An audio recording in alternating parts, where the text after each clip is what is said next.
Good afternoon, everybody, and welcome aboard once more for another sunset safari. We are coming to you live from Kenya, 1 degree south of the equator, and we're in the Mara Triangle, and we've already managed to find one of the Angama Olololo Pride. My name is Ralph Kirsten, and on the camera we've got Bernard. How's it, Bernard? Please don't forget to join us on the hashtag Safari Live on Twitter and on the YouTube live chat. Send us your questions and your comments. Get involved in the largest game drive in the world. Folks, it's a lovely afternoon. It's quite cool. There's a lot of clouds around, however, so there might be a chance of a little bit of rain. But off in the distance, as Bernard, there we go, Bernard, top right. We've found the Angama Olololo Pride of Lions, but there's some elephants moving around as well in between them. And I am going to reposition in a minute just to get round to the rest of the pride, but we thought we'd stop just here as we've come down from the escarpment, and wonderful watching some of these bull elephants just meandering through some of the individuals of the Angama Olololo Pride. And they're not too worried, it seems. The lions are quite comfortable. They're all lying down, just looking out towards some of the animals. But you can see a bit of ear flapping on the elephants as well. So it's probably lower 20 degrees centigrade, maybe upper 60 degrees Fahrenheit. So wonderful afternoon. There's a little bit of a breeze, and for my plan for the day, I think we're going to be heading up around and just spot those lions again and get a little bit closer to them after we've hung with them for a little while and see if they're going to be active or not. I think we're going to head towards the Chitwa airstrip, and from there maybe we'll go down to the Mara River and have a look down there. On my side here in Kenya, in the Mara Triangle, we do have Jamie, that's on the other half of the Sunset Safari, and then a little bit later on we'll be joined by Noel and Scott in Juma, so we look forward to that. And we also do have a school drive this afternoon. So all sorts that's going to be going on this afternoon, and I'm going to now reposition and go get a little bit closer to those lions. But while I do that, let's send you on over to Jamie, who I'm sure can't wait to say hello. Ralph is absolutely right. I cannot wait to say hello. So without any further ado, hello. My name is Jamie, and this afternoon, I'm sure Ralph's told you he's got Bernard on camera with him here on his interview drive. This afternoon I have Martin on his interview drive, and we've got all sorts of exciting things planned for you as we head off into this lovely Mara afternoon. Hopefully the rain stays at bay. Oh, there we go, something to start with. Martin's first test. He said he wanted a challenge. I thought maybe we should have a birding day. But how about we settle for some elephants this afternoon? So, hashtag Safari Live is how you can get hold of us. Let's have a look at our ellies off here to the left of us. Now, behind the ellies is a large green patch. It's a swamp. And you know what? We're not going to the swamp this afternoon. The reason being, I spent most of my morning in the swamp stuck. So, it's a long story. I'm not going to say too much about it because I fear we're becoming stuck records on the subject of the Marshmallow Club. Look at the little one next to her. Elephants have got the best four-wheel drive.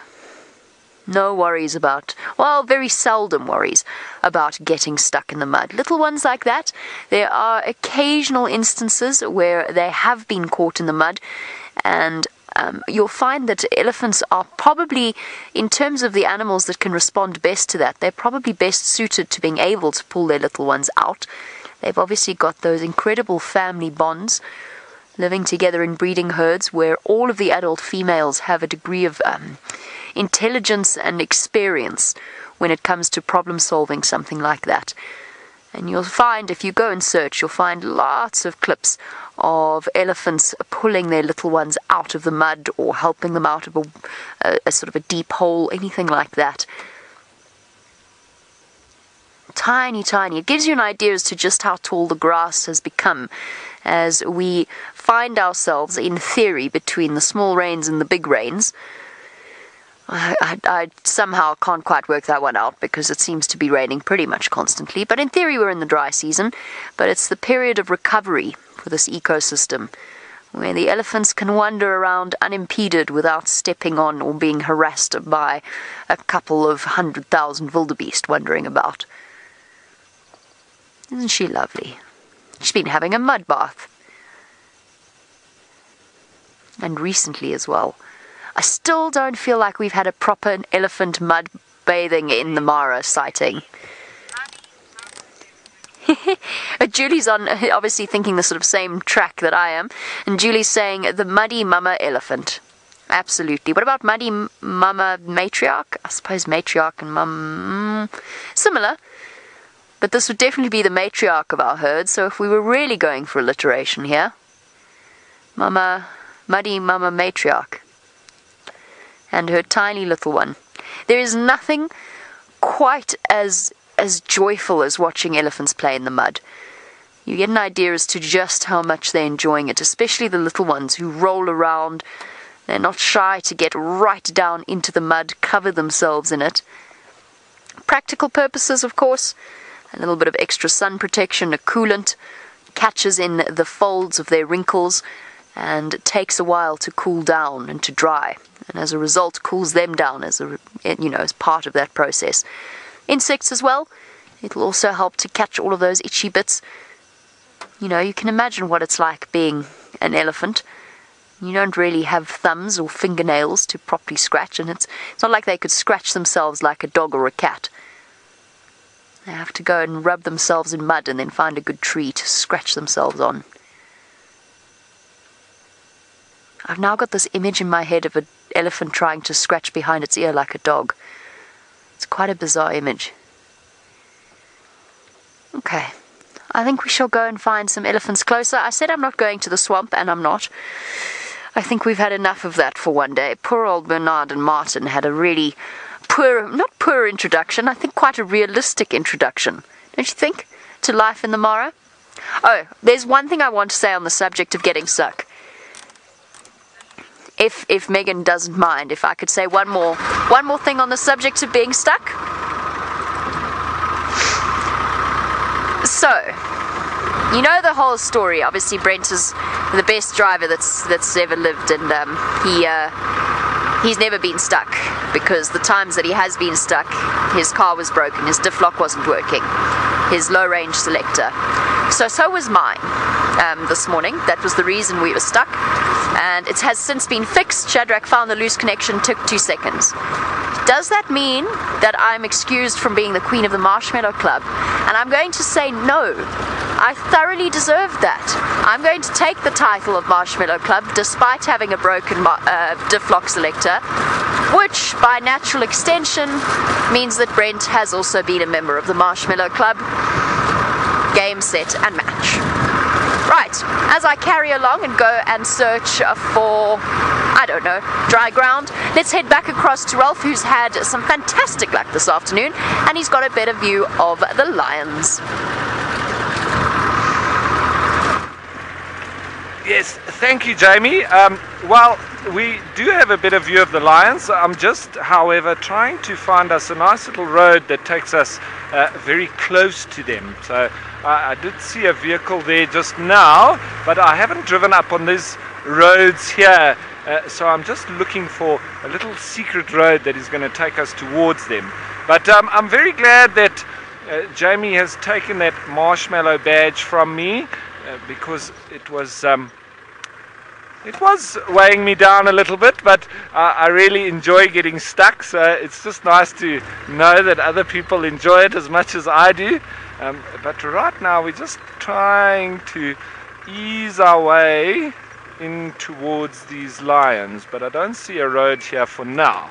So before I get myself into trouble with the rangers, I'm just going to go back and go slowly. The lions are just in front of us right now, but obviously I'm just trying to get a nice close view of them for us.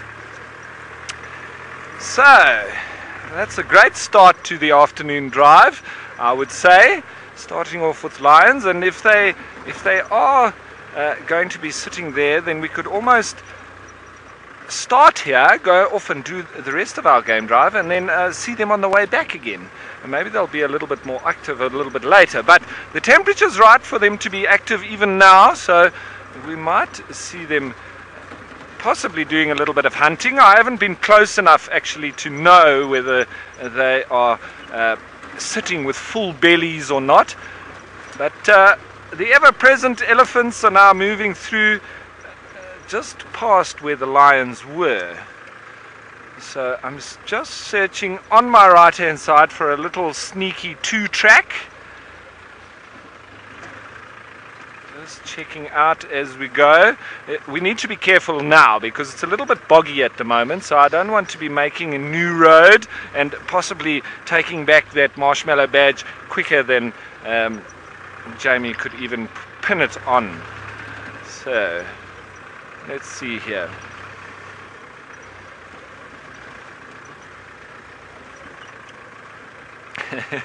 Justin, thank you for your question. Just while I stop here, before I just drive around the whole time, I will try and find a road in a minute, but while we're looking at these elephants a little bit in front of us here, Justin, you've asked if I've got any horror stories about getting stuck in the mud. Justin, I've got a few. Let me think of one that I can tell you now. Oh, that's a shame. I wonder why these elephants are moving off like that. I think it's because they've spotted those lions, so I think that's why they're a little bit nervous. It is a breeding herd, and there are some babies with them. And just over the other side of where they're looking is where the lions are. So I think they're a little bit nervous because of that, and not particularly because of us. Now, Justin, you wanted to know about a horror story. Well, there's lots of them. I've sunk vehicles. I've got nearly rolled vehicles, but not as a result of driving too fast or anything like that. It's just going through obstacles and so on, and climbing over things, and maybe overestimating what a Land Rover can do. But one of the times I was in Namibia, and in one of the ephemeral rivers, looking for desert elephants, quite similar to what we're doing right now, and we had a lovely view of a herd of desert ellies. And then in this very isolated area where we camp wild, we were about 5.5 kilometers away from our camp, and it was heading towards sunset, and we were on our way back, and I managed to get very nicely stuck in the sand, because most rivers in Namibia are dry, sandy bottomed rivers with no water running in them. That's why they call them ephemeral rivers, because they run only after the rains, and they also run underground. But I got nicely stuck in the sand, and so I did have my trusty high lift jack with me, and a nice spade, but without any rocks to get yourself out of a muddy or sandy area. It's quite difficult. And so in this area, there were no real trees. There were only a couple of bushes and no rocks to be found. Quite similar to here in the Mara River. So I dug prodigiously and as fast as I could, and obviously using the high lift jack. Luckily I know how to use one, and they are very dangerous pieces of equipment. But I managed to lift myself up and dig out around the tires, and also managed to get a whole lot of sticks in under the tires. I also deflated the tires, and so eventually, all on my own, because the guests didn't really know what was happening, and they were guests, so they were just enjoying the moment, taking lots of photos of me sweating and working in the late afternoon sun. And eventually, as it was getting dark, I managed to get us out. That was one of the little close calls that I've had from being stuck, and with no help within 300 kilometers in a circle, it was down to myself. So it wasn't a complete horror story, but one of those that I was very happy to have made it out just in the nick of time. We made it back to camp and got a fire going as quickly as possible, and dinner was served within 45 minutes. So the guests were absolutely amazed. We had seen seen lovely elephant herds in the desert, and we had got stuck, which can make for a little bit more of an experience for them, and we managed to get out on our own using all the right equipment and landed up having a wonderful dinner next to the fire, watching the stars and telling stories. So that was lovely. But so, Justin, that's not really a horror story, I would say, but a lovely story all the same. Now, the next story for me is to be able to find this little 2-track to go and find these lions. I have a feeling that these other guys have driven off-road because I can see a vehicle tracks here. So I might just follow them. And then at least I'm not the first person to have driven it. Isn't that so? So let's see where this little 2-track takes us, because I believe it's going to take us straight towards those lions.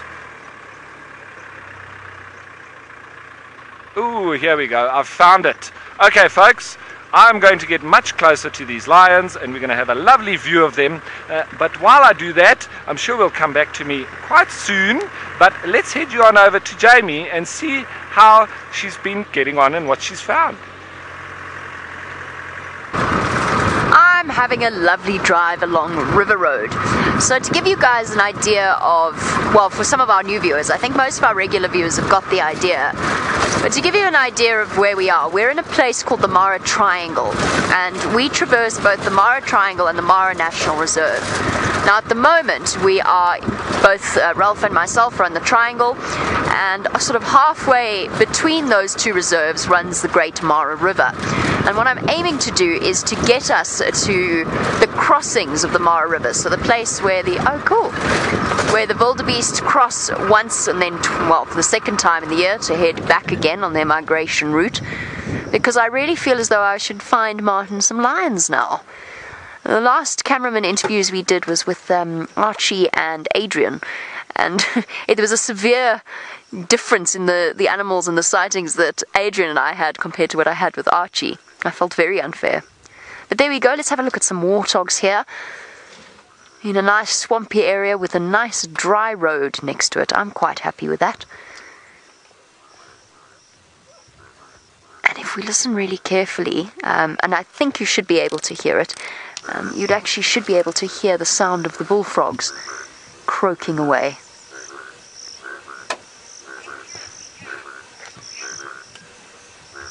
It's always, I mean, we're not complaining about the rain when it gets us stuck. I mean, we know that it's part and parcel of the whole experience, and actually we revel in it because it means that we get to experience sightings like this, where you get a gathering of different creatures, in this case warthogs, searching through the mushy grass to find insects, because of course water and insects go hand in hand, or hand in limb. And as a result, wait, what was I talking about? Water, insects, birds. That's what I was going to go with next. There's a huge amount of birds that are wandering about, and then the warthogs come in and they enjoy the shoots of the grass. So obviously warthogs don't eat insects. I don't know quite where my train of thought was going with that. Warthogs don't eat insects, they eat plants. But this whole sort of area does give rise to a variety of different creatures that spend time here. And a little bit after we finish looking at these warthog, I'm going to take you to see a bird that I'm sure is hunting the frogs that are croaking away.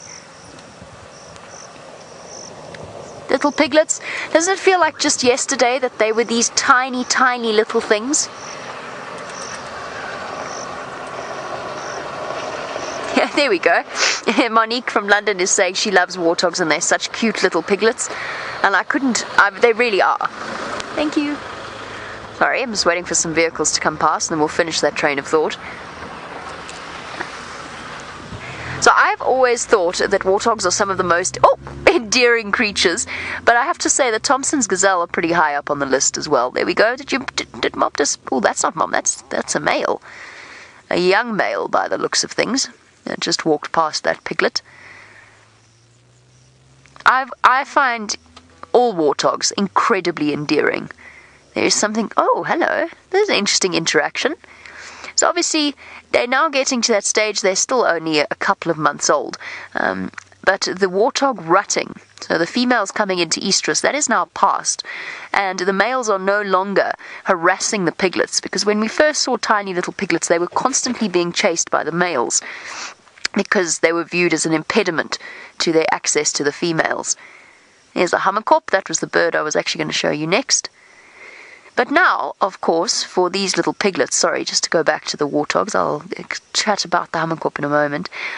Now, for these piglets, it's now an experience to meet up with other warthogs in the area. So a male like that, and of course for them, as the as sexual maturity looms far in the distance, to get a different scent or to get an idea of the differences in males and females, it's all a natural instinctive animal response. But it is lovely to see them interacting with a male without the male being aggressive, because all of the interactions I've seen with piglets and boars have been very aggressive up until now, with the piglets being chased away. Monique, what's your favourite part of a warthog? Because I've got to say I think mine's their tails. It's a difficult one, but I think it might be it's a toss-up between their noses and their tails. So either end.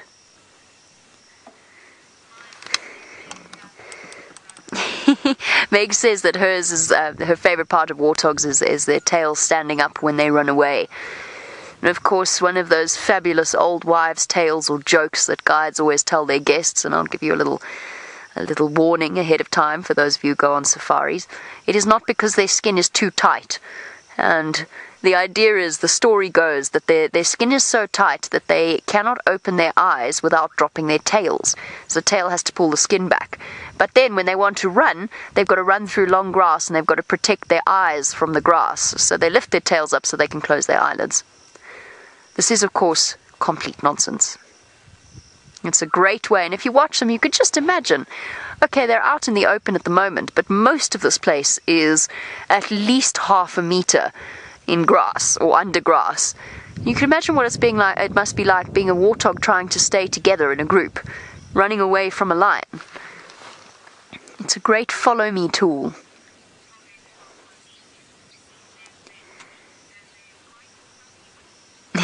I love it. Monique says their feet and the white fluffy whiskers on the little ones. And of course the beards on the warthogs, or the warthog piglets, much more pronounced. Actually, you wouldn't call them beards, would you? You'd call them sideburns. They've got these fluffy whiskers white whiskers on the edge of their mouths. And I think the idea is to make them look more intimidating, perhaps like they've got massive tusks. But it's not one that is particularly achievable. And of course, warthog piglets are a good meal for pretty much every predator out here, whether it is a lion, a leopard, a cheetah. We saw those 5 boys with Brent a few days ago. They caught a young warthog. They really do have a tough time. Once they reach the size of this big male, though, then they become a lot more dangerous to hunt, and most things think twice about tackling an adult male warthog. There is, however, an animal that would not think twice. Rolf is repositioned to have a look at his lions. Let's go and join him.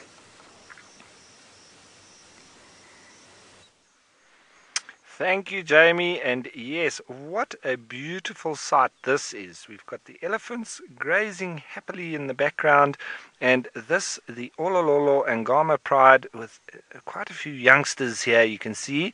And we haven't got the whole pride here together. I'm sure some of them are just down where we can't see them, but nice to have both of these animals in this picture. And these youngsters, they got their heads up. They've been playing a little bit and falling around, so there is a little bit of energy, and they keep on looking around, watching, seeing if there's any prey species. A little bit earlier I saw there were a couple of topi walking through. There's also some impala up towards the forest, so it's anybody's guess whether they might have a go here. I haven't seen them standing up for long enough to still be able to work out if they've got full bellies or not. They don't look too full from here, but once they stand up, then we'll be able to know for sure. Now, I've had an experience like this with youngsters of a similar age when I was working on a game reserve near to Juma, not far, just on the other side of Hoedspruit. And the one night we we heard lots of people calling in the camp, and so I went around to have a look, and the guys had spotted some lions walking through camp. So anyway, I just told everybody to stay in their tents and not go out, and everybody would be fine. And this was past bedtime, so it was about 11 o'clock at night. Anyway, so the guys were a little bit concerned, but I just said, as long as you stay in your tent, you'll be fine.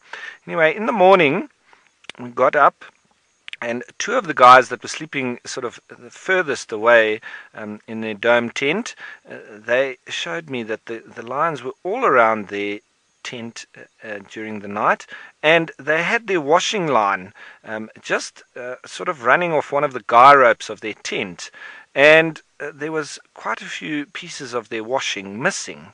And we followed the tracks, and it was obvious that there were youngsters like this, and they had been playing with the washing, and in particular one of the guys' pair of boxer shorts. And so, and he was quite upset because he only had a couple of pairs, and so he had to go the rest of the course. We were doing a guiding course, and he had to go the rest of the course with one less pair of boxer shorts. And I can tell you that it was about 3 months later that we took a walk up the riverbed, and we found his pair of boxer shorts that had obviously become the lion's toy because it had been absolutely shredded. So needless to say, we posted him his pair of boxer shorts, and he has now framed them as his lion-friendly boxer shorts that survived for 3 months after he left, albeit in a very shredded state, but he obviously shows all his friends now how he survived a lion almost eating his boxer shorts. So I think we're going to stay here a little bit longer, see what happens with these youngsters. But while we do that and see what happens, let's head you on over to Jamie, who's got one of those lovely aquatic birds that build massive nests.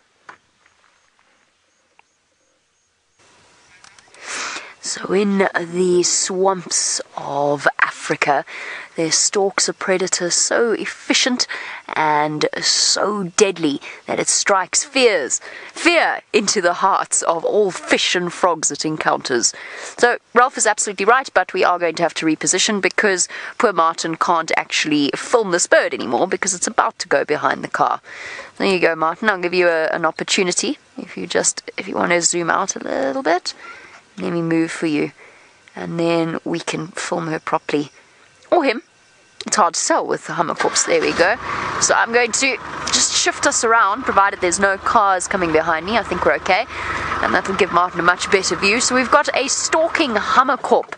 Now Ralph has already told you that they build enormous nests, the largest nest actually of any individual bird acting together as a pair, rather than something like a sociable weaver, which builds truly enormous nests so large that they sometimes collapse the tree that they have built on. So a hammerkop nest, there's one not far from here. I know Taylor's been following the antics of that pair of hammerkop as they build their nests near that bridge. I don't know if this is the same hammerkop. I think probably not. I think we're a little bit far.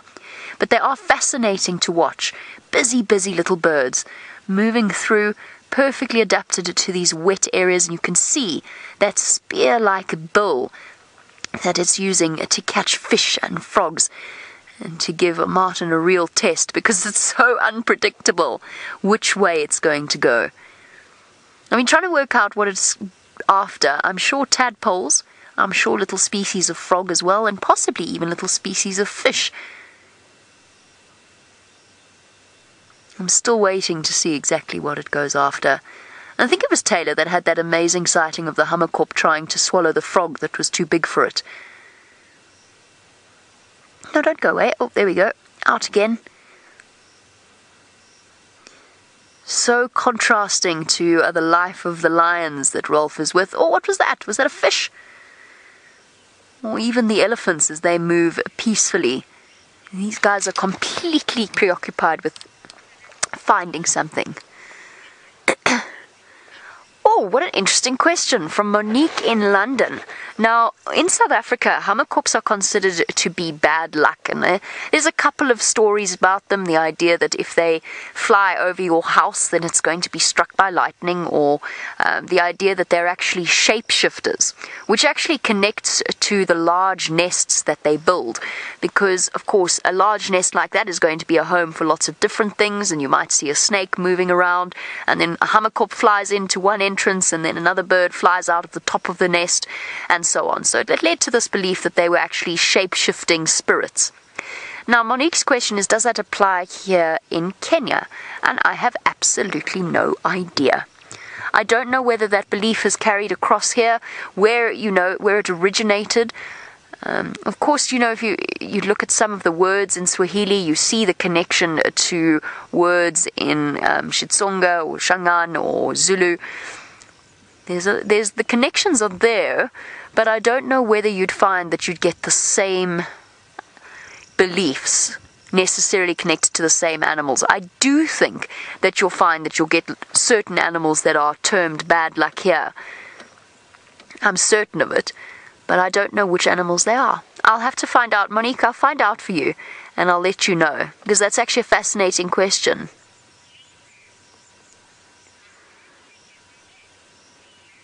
Now, Lilu, you want to know where they get their name hammerkop. Now, hammerkop, translated from Afrikaans, or probably to a degree, I suppose you could make the connection in Dutch, although I'm afraid I don't speak Dutch, or I can understand it, but I can't speak it.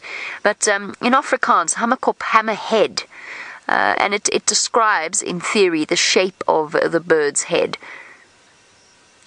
And of course, there's a couple of different connections there. First of all, if at any point it decides to pop out of the grass, you'll be able to see there.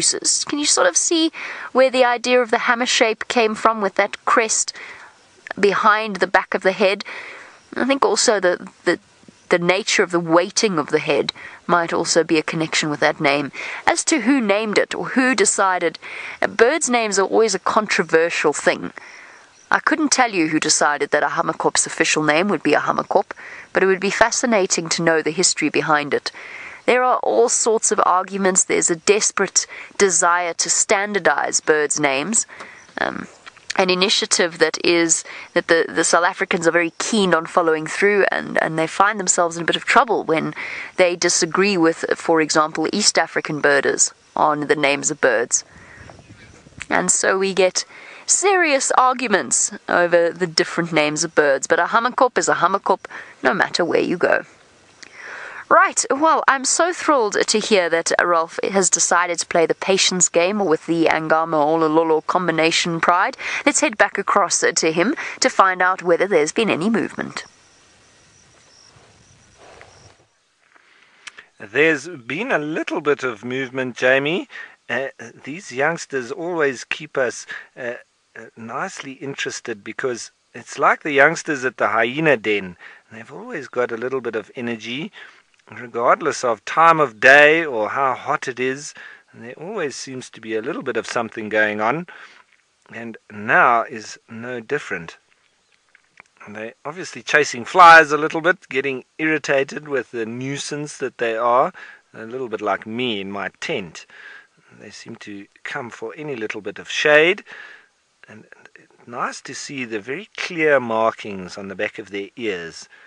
Not too much in the way of torn or tattered pieces, because they're nice and young, so they haven't been fighting too much. They're normally around a carcass.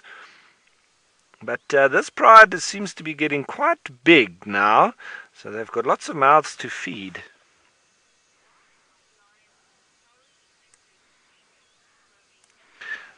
Now, Ravinda, you want to know, why are lions so addicted to sleeping?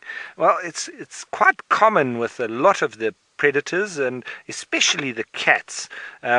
From small cats to large cats, I would say probably one of the exceptions being the leopard, and maybe a little bit of the cheetah as well, but even your domestic house cat, which is a derivative of the African wild cat, they sleep many, many hours of the day, and so do lions. And you know, it's a lot to do with their heart rate. They've got a very high metabolism, and they need this to be able to digest the pure meat protein that they feed on. So it does make for them to be very easily exhausted, and so they spend lots of time sleeping. Just imagine when and if you do eat meat, not everybody does, but if you eat a very big steak, you generally feel pretty sleepy after that. So just put yourself in the lion's shoes. That's all they eat. So especially after having eaten a meal, obviously they are very tired, but their metabolism continues from there. So it remains the same, and they do need to sleep a lot because of it. So they can sleep up to about 20 hours a day, which is a lot of time. But the youngsters like this, they're a little bit more sporadic, and they'll be awake through patches and sleep, awake, asleep, awake, asleep, whereas the adults are a little bit more asleep longer periods and then awake for longer periods as well. As any youngsters do sort of behave, they need their little cat naps, which is very apt in between. But even elephants take cat naps, the little babies. I'm sure you've seen it. I was watching one the other day, and they keep on lying down and just catching their little 5-minute winks, and then up they get again, and they're charging around. But you see there, it looks like they're now starting to take their little cat nap, as you would if you were a lion. And it's nice that they, you know, especially if you could be able to gorge yourself, and when the going's good, and have a lovely big meal, and then not eat for 4 or 5 days, it does make for energy efficiency, and using that protein all the way through for the next couple of days. I think us as humans, we're actually quite water and food and protein inefficient. We don't really save much of it. Most of it passes straight through us. And so we need to constantly drink. We also need to constantly, or quite regularly, feed as well.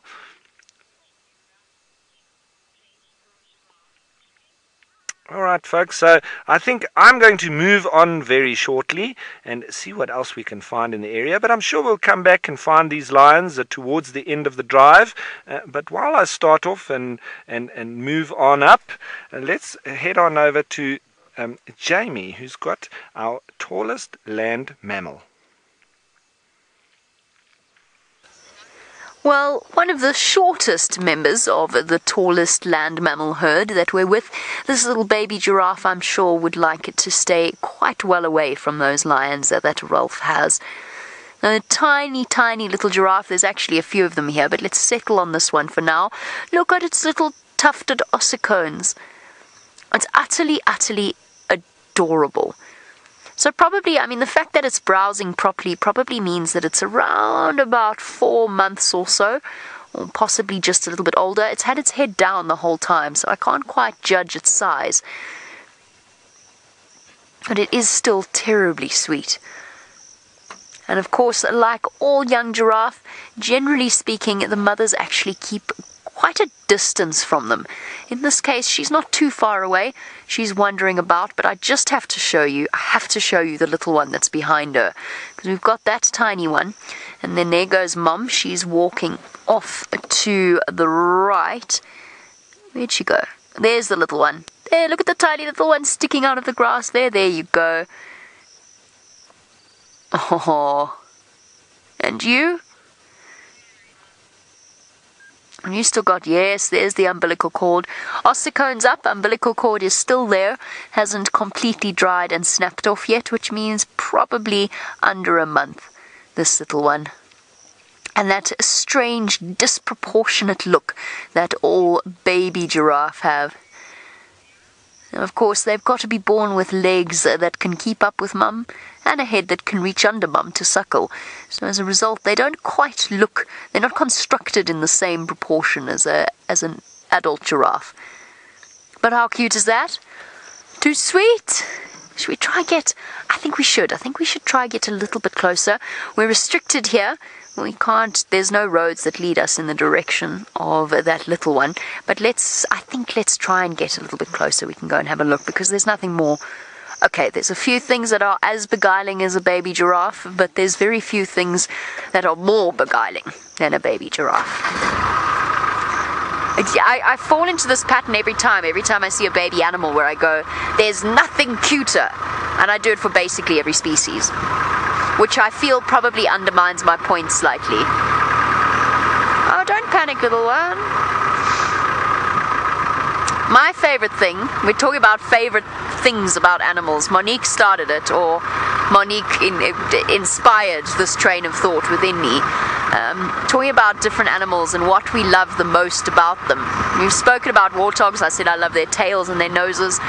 For giraffe, it's the way they move, and especially the way that they run. It's this feeling that they're moving in slow motion, but they're actually moving really fast, and their legs unfolding. It feels like they have more joints than they should have, if that makes any sense. That's my favorite thing about giraffe. My mom also loves giraffe. I think if I were to ask her, she'd say that her favorite thing is their eyelashes. But of course, that then brings us to the question of what are your favorite things about? What's your favorite one thing, one aspect of a giraffe? What's your favorite aspect of a giraffe? Let's have a look at the little one. It's just standing there, staring at us. And what you're going to get, actually, if this youngster continues on its direction, on its course towards the baby, is you'll get a really nice size comparison between what a giraffe looks like at roughly about a month old, possibly a little bit younger, and then a giraffe at around about 4 months old. But that's, of course, if it's obliging. Look at you.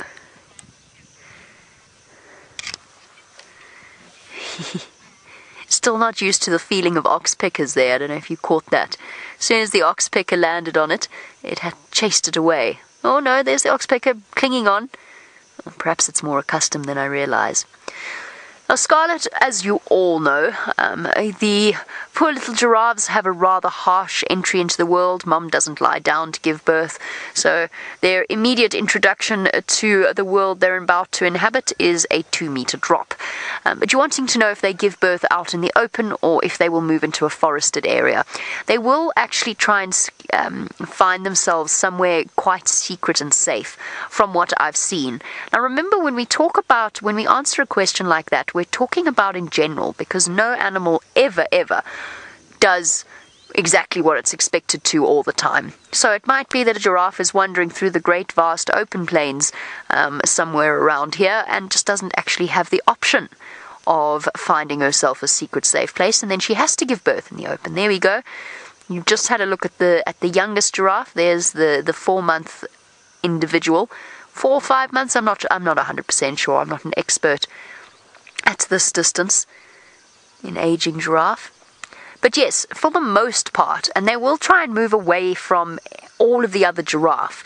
So they will try and find themselves a nice secret spot. And it makes sense. For an elephant to give birth out in the open, an elephant is a really very big, very strong animal. A giraffe is a lot more vulnerable, should be all on her own. She wouldn't have the rest of her herd to protect her, and it would make her very vulnerable to lions and hyenas. Apparently, who was telling me? Oh, goodness. It was a while ago. Apparently somebody was had a sighting with a giraffe where the lions had killed her baby, but she was still trying to chase them away. So she chased them away from the baby itself, but it was dead, unfortunately, and she kept trying to get it to stand up. And I could only imagine that must have been an absolutely heartbreaking sighting to witness. I've seen something similar with zebra and hyenas, but I've never witnessed it with giraffe. And it's ringing bells. It was somewhere close to here that the people saw the sighting, and that she was chasing hyenas around. I don't know who told me. Absolutely no idea. Okay, oh no. Martin, have you seen what's coming to us? Look at this weather. Look at that. Oh dear. You know why that's happening? It's because I said to somebody earlier that it only rains late at night and not in the afternoons anymore. Famous last words. Okay, let's go back to our giraffe so we can talk about Monique's favourite thing about them. And to chat about Monique's favourite thing about them, I think we're going to have a look at the ones that are feeding with their heads down. Now, Monique's favourite thing about a giraffe is their tongues. And I can completely understand that. And of course, a giraffe tongue is mind-bogglingly long. I don't know how else to phrase that. It's almost, in certain big specimens and certain big males, it can be up to or close to half a meter in length. But at least 30 centimeters. Please don't ask me to convert that to inches. What would that be? It would be 12 inches or so. I don't know, somewhere around there. But they do really have very, very long tongues and very flexible tongues. And they're purple. Cool, I didn't even think of that. So Aaron's favourite thing about a giraffe is that the pose that they have to adopt while drinking. And of course, he is referring to the side split type position. It is something truly impressive to behold. I don't know if Jerry, who is our very eminently capable producer, who's doing a 30-day yoga challenge, she'd probably be the only one who would be capable of imitating them without falling on her head. The rest of us would look very foolish trying to attempt that. But yes, legs spread-eagled out to the side, and then of course, it wouldn't be giraffe drinking without that flick.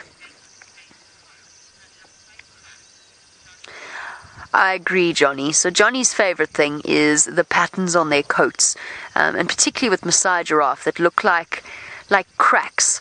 And that's exactly what it looks like. It looks like mud that's dried, and you get those cracks all along the edges. And of course, each giraffe with an individual pattern, as unique as a fingerprint or a leopard spot pattern or a zebra stripe pattern, or you get the idea. So this little one, for the rest of its life, will have the pattern that it has been born with. Obviously, it will stretch as it grows. Can this person get past me? You good? Can you get past? Thank you. Oh dear, he seems to be wanting to stay.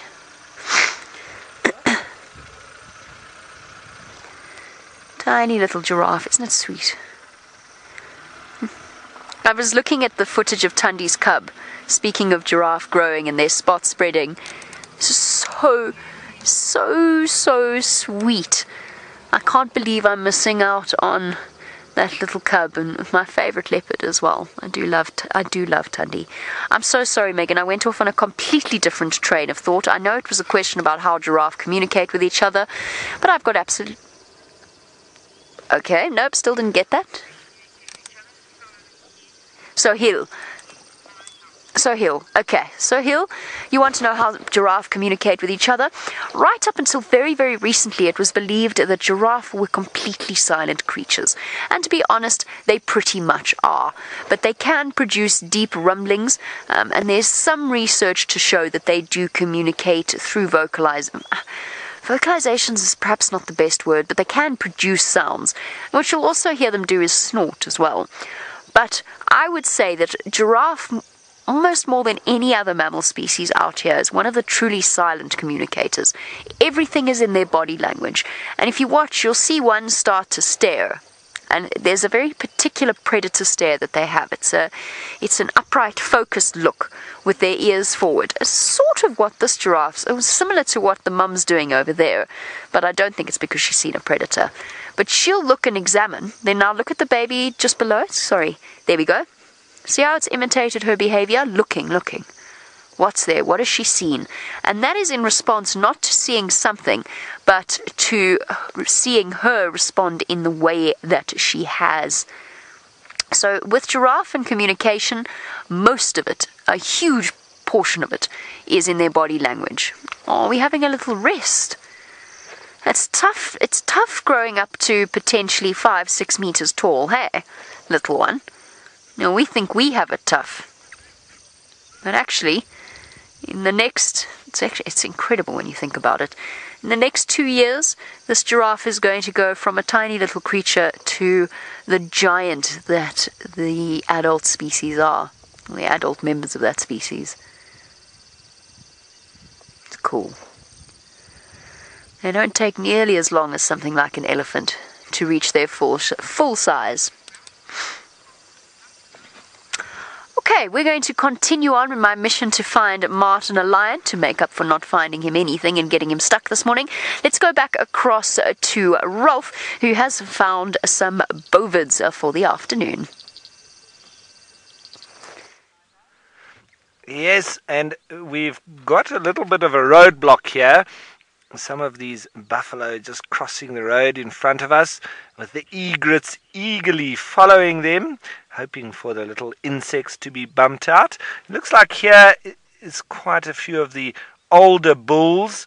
They slowly get left behind from the group, but we're just watching them crossing the road, and as they do that, and after they have, then we'll pan across and we'll show you the extent of this herd.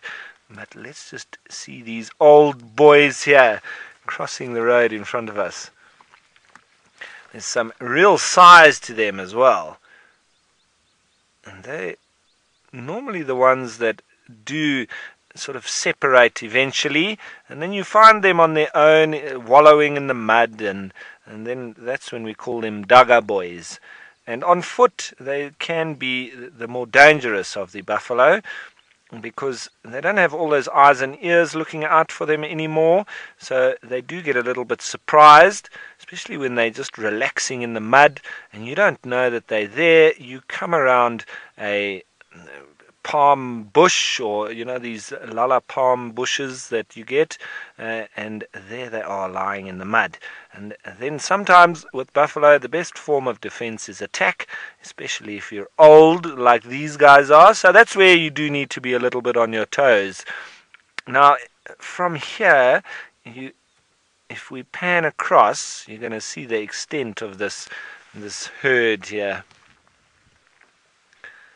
There we go. Now we start to see all the rest, but there is a lot of buffalo moving into this plain, and they're dotted all around. So it's lovely. And in the background there, that's the storm that Jamie has been talking about. Luckily, I'm still on the right side of it, but it's fast approaching. Hopefully we'll stay dry. I'm holding thumbs. There we go.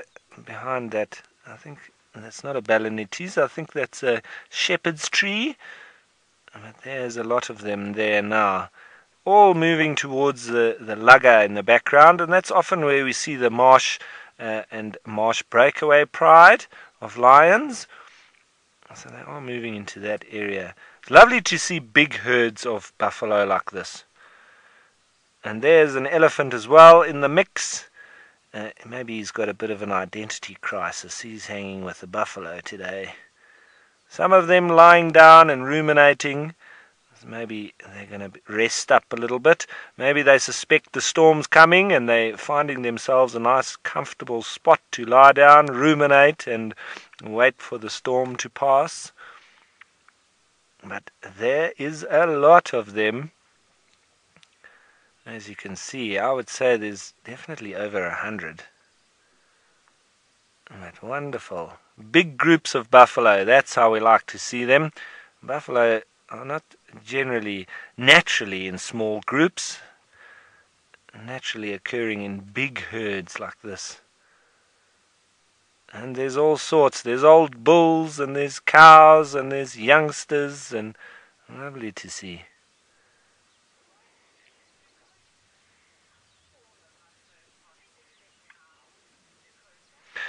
Dakota, you're wondering how tall are buffalo? Are they bigger or smaller than cows? Well, it depends on what cow you're talking about, Dakota, because they are rather large cows, but I have seen some bigger cows than this in the Alps in France, where they breed those massive beef cows. I'm not quite sure on the exact name of them, but they are bigger than buffalo. And I used to know a vet in France, and she used to tell me that those massive beef cows that they breed in France, I'm sure they breed them in Spain and in Britain as well, but they're so big that actually without humans now, they would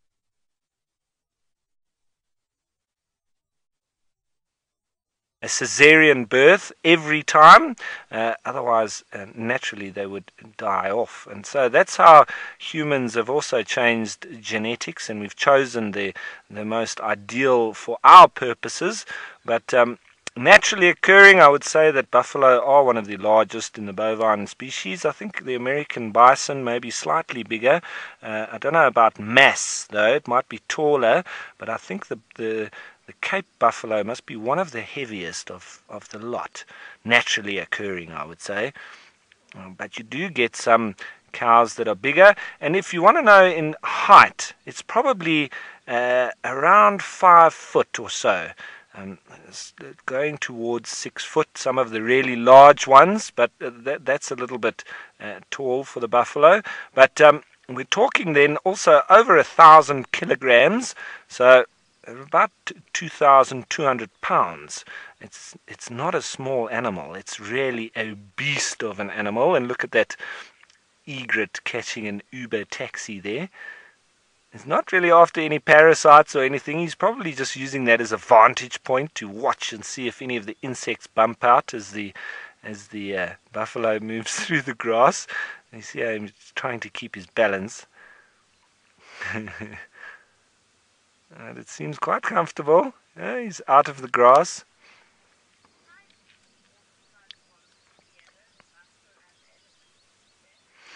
Beck, yes, thanks so much for your comment. It's nice to see the mud wallowers together, and that of the buffalo and the elephants.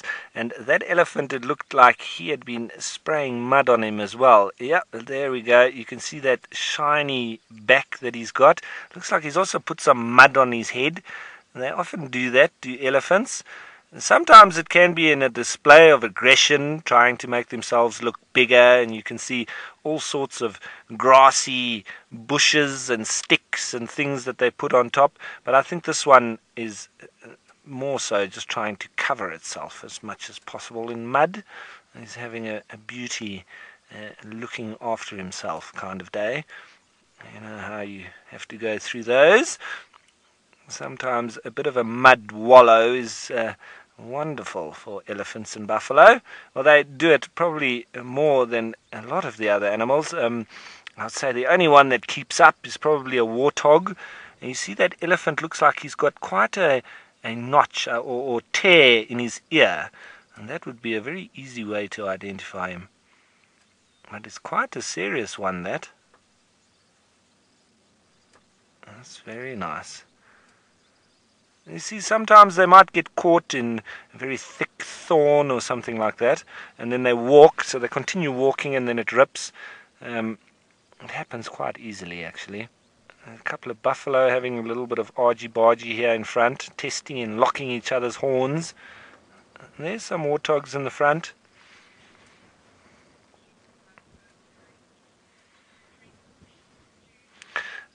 Judy, you're wondering if the Cape buffalo have been carrying any diseases lately.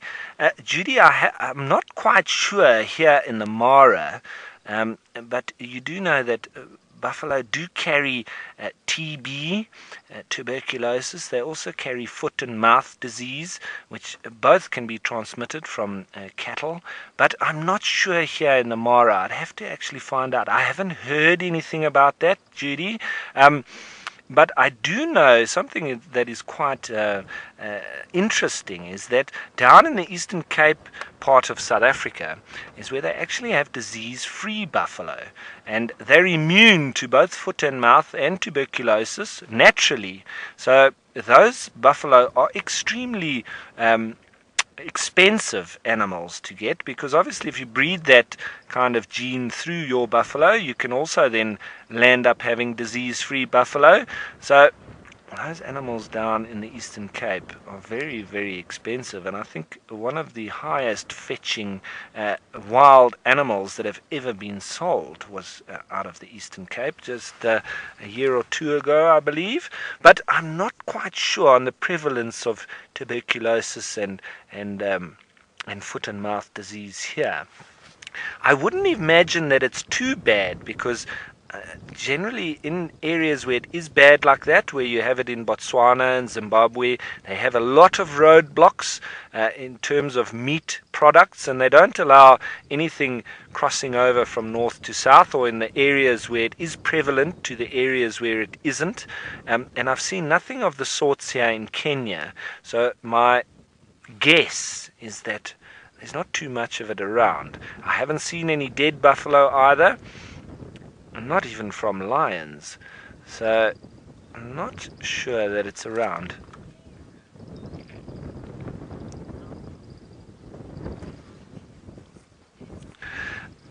Now, Sarah, you want to know if buffalo will get out of water during a thunderstorm?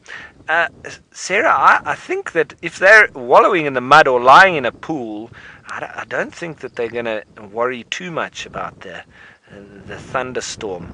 I think it does make them a little bit edgy because of the noise and everything that's going on, but I don't think that they put the two and two together, that if they stay in water there's a chance that they may get electrocuted.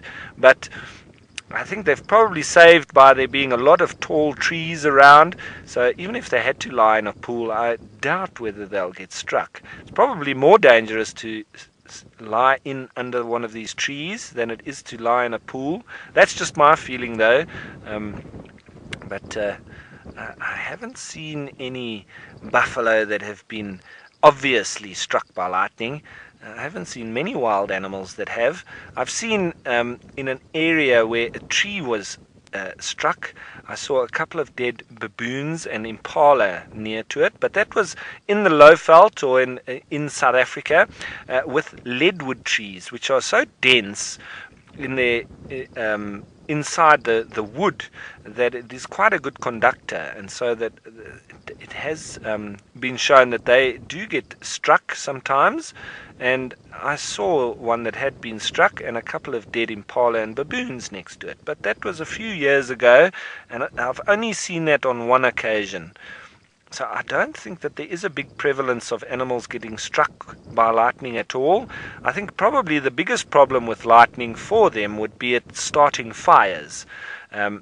Even though at the moment here it's very green around, so I don't think that it's too much of a hazard at the moment. But lightning is obviously one of the natural starters or causes of veld fires or bush fires, as you would call it. But I don't think there's too much of a problem here in the Mara Triangle per se.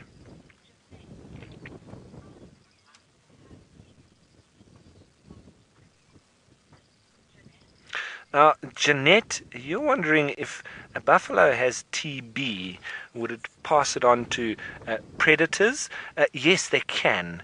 So it's but it's not going to be passed on by them just eating it. It would need to be through the actual mucus and stuff like that. So they can get it, but they don't always get it by feeding on a dead antelope. But not all of the predators will get it, and it does come through a little bit, but it's mostly passed on between themselves and through livestock. So that's where humans obviously get quite worried about it. It's not particularly worrying for the predators in that per se. It's more so actually just getting into a lot of stock. And so if it also goes into neighboring reserves, private reserves, people have got a lot of money invested in both cattle, livestock, and in wild buffalo, etc. So that's where it becomes a big problem. It's quite similar to that of bird flu with your chickens and your geese and your turkeys and then onto ostrich, etc. So once it starts to spread, it's very difficult to contain, and so that's why it's more of a problem. It's not actually a massive problem for the actual animals per se. Eventually it can land up them dying from it, but it takes a very long time for it to actually work through. The biggest problem is the amount of spreading that it does. And now, the comment that we had earlier about the wallowers, we've really got them all together now, although that warthog has just disappeared into the bushes. But we had elephant, buffalo, and warthogs all in the same shot. That's the true wallowers all together, isn't it? And sometimes you see these buffalo actually with their horns that start to curl all the way back, and it almost looks like they're growing it back into their heads. I don't think it can be very comfortable. Okay, everyone, I think the wind is starting to pick up and the storm is starting to approach. I think we're going to head on down towards the river, see what else we can find, and while we do that, let's head you on over to Taylor, not Taylor, Taylor's gone on leave. Let's head you on over to Jamie and see how she's getting on. Here comes the wind. I am Jamie. Taylor has indeed gone on leave. Taylor is very excited. She's heading off to the coast after her rescue mission this morning, coming to try and save me. She has gone on a truly well-deserved holiday, but that's okay.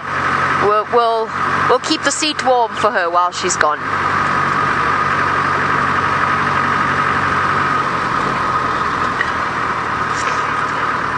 Wendy, let us approach these impala, and as I do, in answer to your question, the wildebeest will probably return around the end of July or August this year. So it depends. Obviously it's different every year. It depends on the amount of rain in one place over the other, Tanzania versus the Masai Mara, and so on. So it is dependent on those sorts of factors. This year it arrived early, took us by surprise certainly.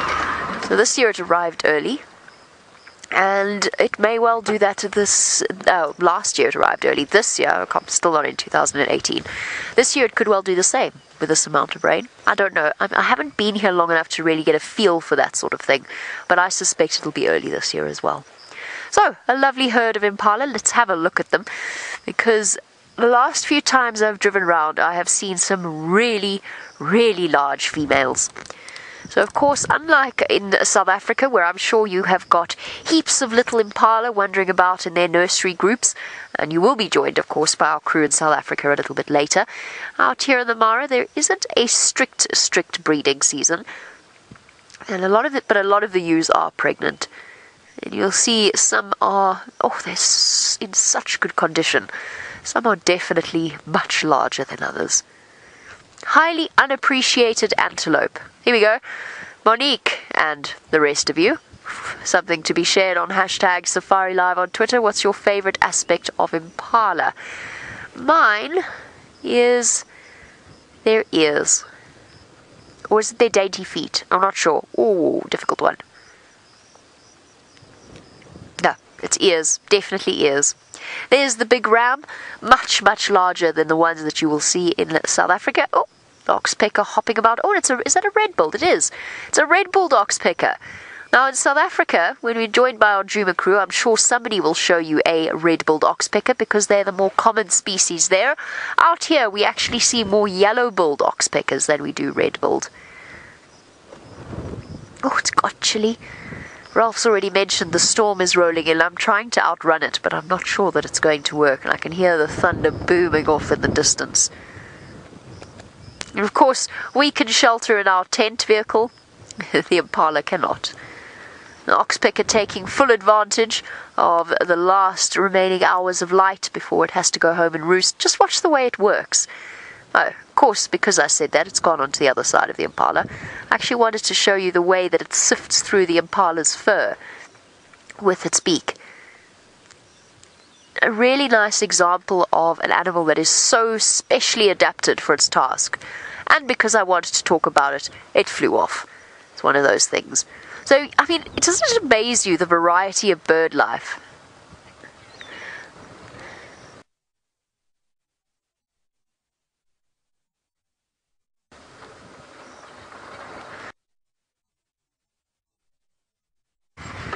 Now Lily, who is our 6-year-old viewer.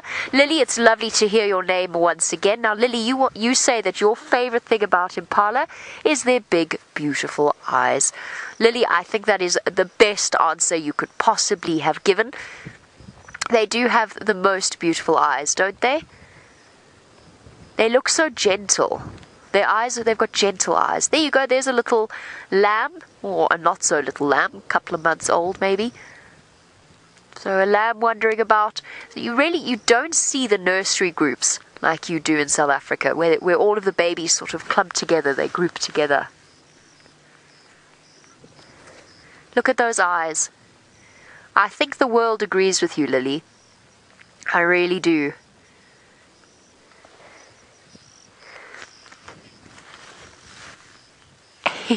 Cindy in Tennessee says their tails. I agree.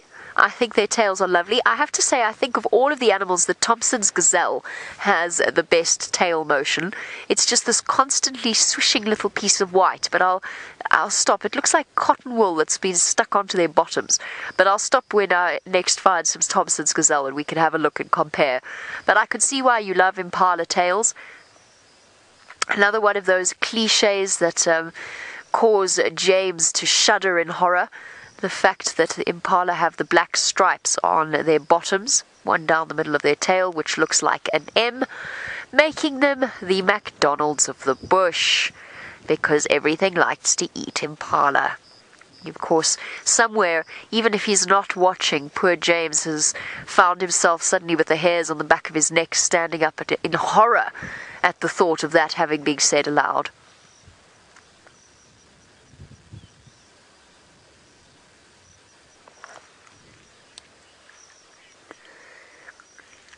Wendy says their noses. Do you know, Wendy, funnily enough, I passed a few waterbuck earlier while I was racing away from the storm.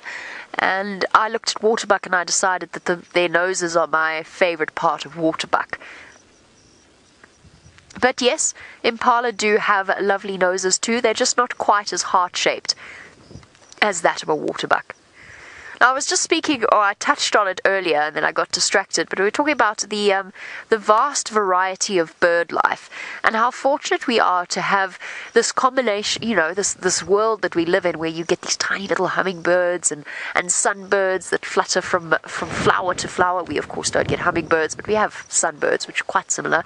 And then you get the oxpeckers that are so functional in their design, and then you get creatures like the crowned crane, where you look at them and you marvel at the idea of circumstances that somehow transpired to create a bird as flamboyant as the crowned crane. A work of art. It looks like male at the back, female in the front. It's something we've spoken about before, the fact that the male crowned cranes are larger. He does look a little bit larger to me, the guy at the back. And I know that Brent has seen some crowned crane chicks, so has Taylor. I'm so jealous. I really want to see crowned crane chicks. I want to see them in that sort of intermediate stage between chick and adult, where they've got that really, truly bizarre plumage. But we'll get there. I'm sure it's something we will see.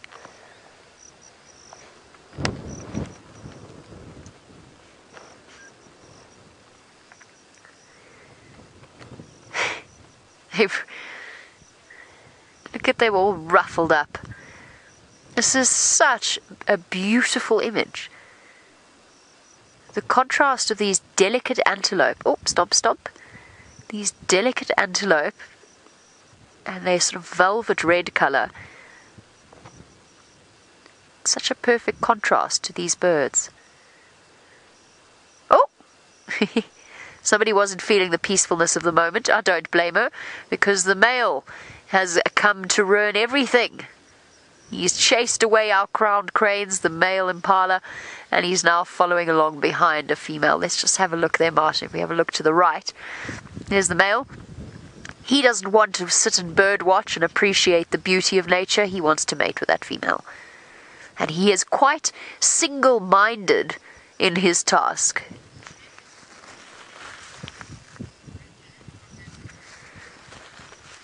Now, Dale, yes, there is a purpose to the ridges on the impala's horns. If you ever watch them fight, it allows for extra traction. So when impala crash horns and they lock horns, that's the word I was looking for, the ridges will help to gain purchase on the male.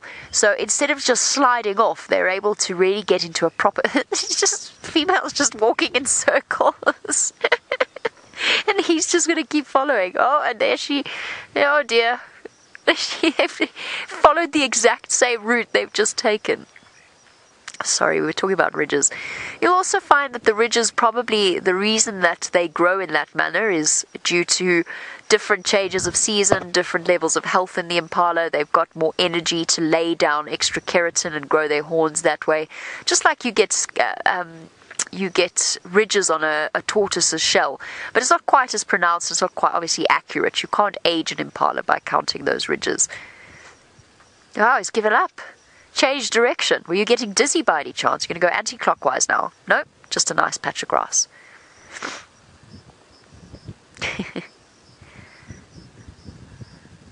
Oh, there we go.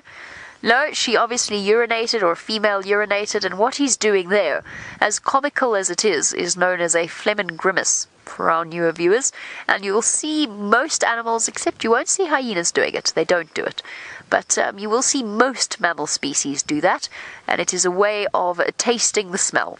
So opening up special pathways on the roof of its mouth and activating a specialized organ known as the vomeral nasal organ, which allows the impala, it's got a very sort of specific gathering of nerve cells, which obviously then transport the information to the impala's brain.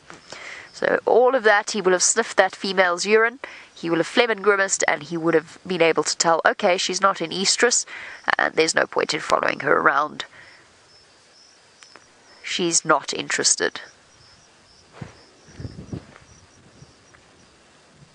A huge amount of this, the animal's world, is scent-based. I would love for us to be able to comprehend. We've lost, as human beings, we've lost so much in the way of our ability to hear and our ability to smell. And we really can't compete with most animals. And their world experience must be so different to ours. Imagine what it must be like. Walk past someone and go, oh, I'm not going to finish that sentence. It was a dangerous train of thought. I'm going to send you back across to Ralph, who's bumbling about, searching for more exciting things to show you in the Mara. Absolutely, we're trying to show you some very exciting things. And speaking of exciting, I'm just trying to get us down here towards the river. It seems after the rains it is a little bit tricky here, so I just need to go a little bit slowly. Hopefully we'll be able to get out again. I'm sure we will. But I want to get down to the river because, ooh, and there's a warthog in front of us, because I want to see if there's some hippos and crocodiles around. And this is a lovely spot for that. So let's just poke our noses in here, and it's always a nice area too, because there's often some baboons around, and there's every chance of us being able to see a black rhino as well, and who knows, maybe even a leopard. But the biggest chance is for crocodiles and hippos. And I also want to have a little bit of a look at the Mara River, because there has been a bit of rain, and I think there might be a little bit more flow. So let's see if there's any hippos here. And yes, there is. So we'll just turn our noses towards them, maybe move a little bit down. I wonder if there's any crocodiles around. And there certainly are quite a few hippos. So let's stop here and have a look. There we are. A lovely view of a pod of hippos here. How many can we see? 1, 2, 3, 4, 5, 6, 7, 8, 9, 10, 11, 12, 13, 14, 15. At least 15. That's not counting the ones that were under the water. And it must be quite a deep section there. You can see a little bit of extra flow of the water too. And it's lovely to see them as they come up and just blowing that air out. There we go. Psh. Remember, when you're looking at hippos like this, it's I've said it a few times, but you can actually tell the difference between male and female. The ones with the very pink around the eyes are all females, and the ones when you see it quite dark, that's the males. And you wouldn't have too many fully grown adult males here, so you can expect to see mostly females and one or two younger males maybe, but then the big bulls, which I think this one here in the bottom right hand corner is a bull there. He's got quite a bit darker around the eyes, but I'd have to check in general. But that is one way of seeing that, especially when you just have the head. The dynamic, mostly female. You won't have two sexually active males in a dominant pool like this.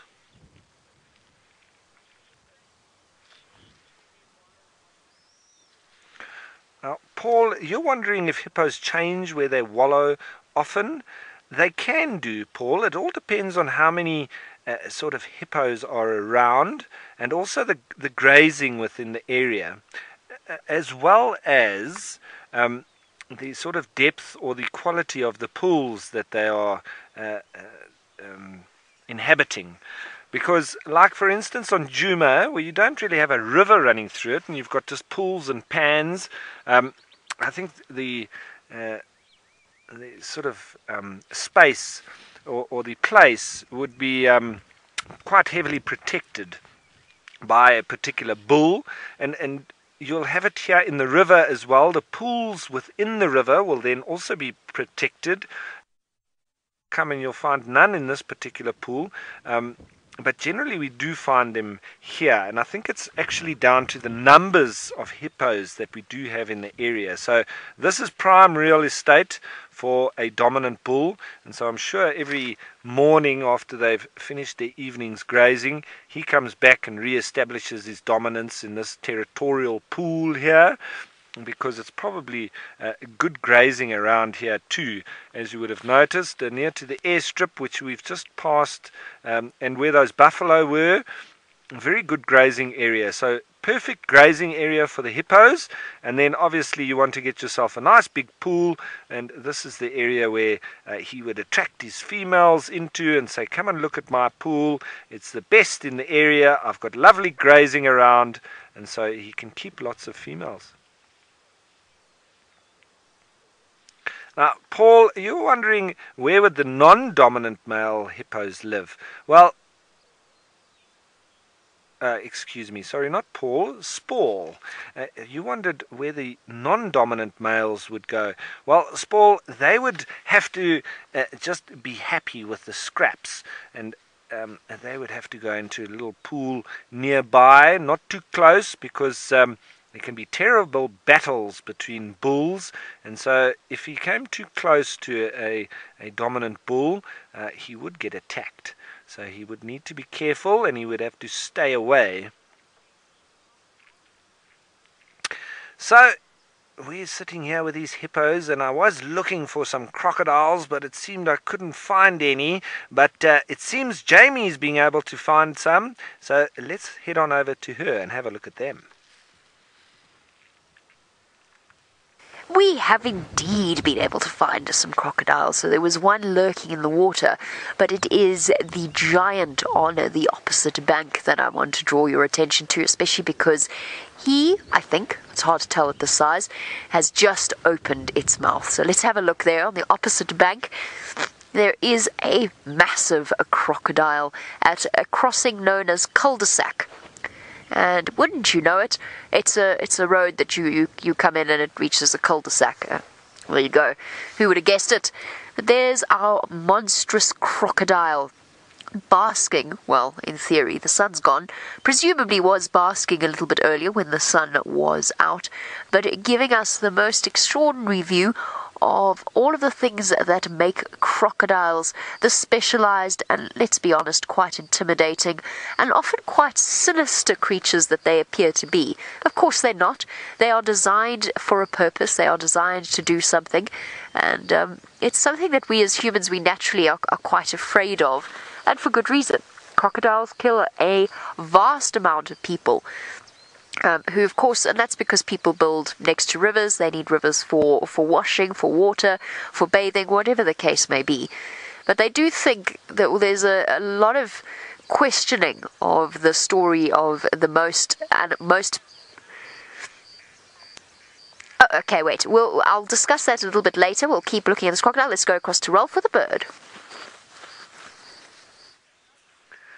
Yes, and speaking of little, now folks, we just stay looking at the tip of that branch, because what these birds do is quite common. Let's just see if he does. No, he went off to the side. I don't know if Bernard is able to see him over there. This is a little bee eater, but what they very often do is what we call hawking, where they fly back. There, go in a little bit. There he is. They're almost in the middle, but he's quite difficult to spot. A little bit to the left, Bernard, a little bit down. There he is, right in the middle. There we go. He's very camouflaged and very difficult to see with the background of the green bushes. But you see there, he's busy swallowing down a little insect. I wonder if it's a wasp or something like that. Anyway, that is wonderful, and I think these birds, they do nest in the banks of the river, which he's just done. He's just gone into the side of one of those little nests. So look, as we zoom in, you might be able to see some of the nests on the bank of the river. But no, okay, we're not going to see any of them there. But the hippos are going to come up again. Very difficult with those little bee eaters, because they're so quick and they do fly around quite fast. So all right, Jamie, we're going to head back to you. Sorry, we just were trying to see that little bee eater, but he flummoxed us and went back into his nest. So let's go back to Taylor. Why I keep saying Taylor. Sorry, folks. Jamie, so that she can finish her crocodile story. Oh, in all fairness, I have been away for quite a while, and I'm sure Rolf has got into the habit of linking to Taylor. That's entirely fair. And no problem. I'm sorry your bird gave you the slip, but we are still with our crocodile. And I was saying something very, very profound, but I can't remember what it was, but I'm sure it wasn't all that important. This entire river is filled with these little crocodiles, or slightly smaller crocodiles. But this will be, the one that we saw on the bank is the big dominant male. I remember what it was. Talking about hippos being the large animal that kills the most people in Africa, there's a lot of people who contest that and actually say that crocodiles probably kill more, but your chances of finding the body, unfortunately, are a lot less likely. So as a result, they're not recorded as crocodile deaths, which would then skew the statistic. I mean, this crocodile that's sitting on the bank, if we have a look, going to eat until the wildebeest. Well, he's unlikely to eat until the wildebeest come back in a few months' time.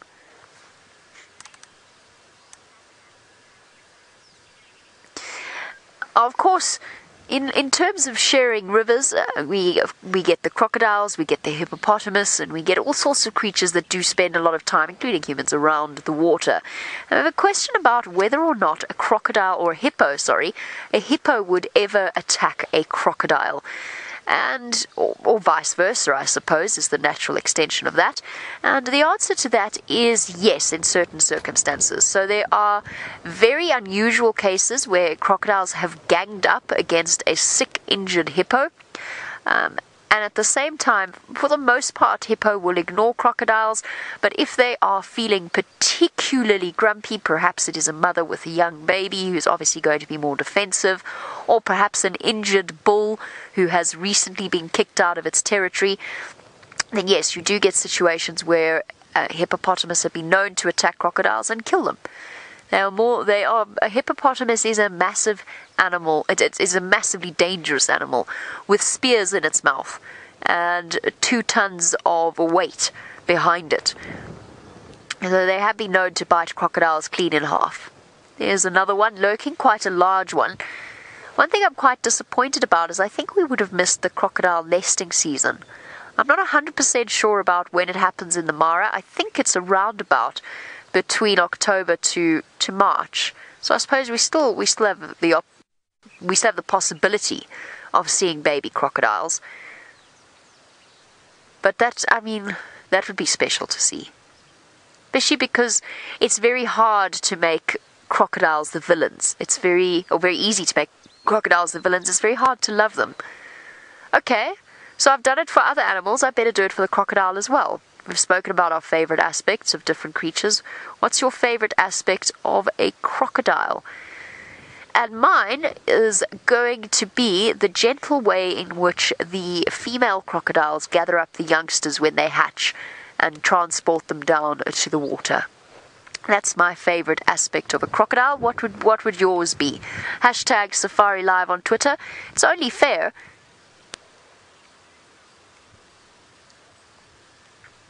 So while you think about that, we'll have to get back to you afterwards about your favorite aspects of crocodiles, because we're going to be joined by a school this afternoon, and coincidentally we are also joined by our team in South Africa. So let's head across so that Noel can say hello.